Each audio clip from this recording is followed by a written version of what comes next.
So often we are stuck on the pause button in our life. We're waiting for the perfect circumstance before we will actually take action.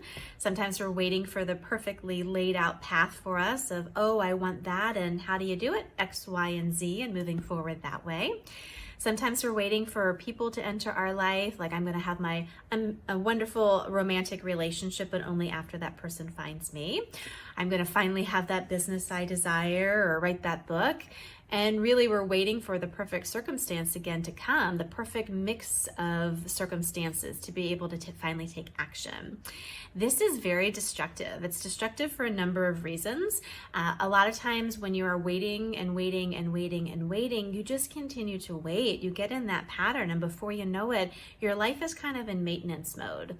You're doing a lot of things day to day, but they're not really actually leading you in the right direction. I like to think of this as like a boat that's just kind of above water spinning its wheels, and you feel a lot of energy. There's a lot of supposed momentum going on, but you never really get the kind of momentum built to actually propel yourself forward. You're just spinning your wheels. Being able to come off the weight and actually go into creation involves actually putting your boat in the water. It's sinking in a little bit deeper. It's actually getting the traction and the momentum going.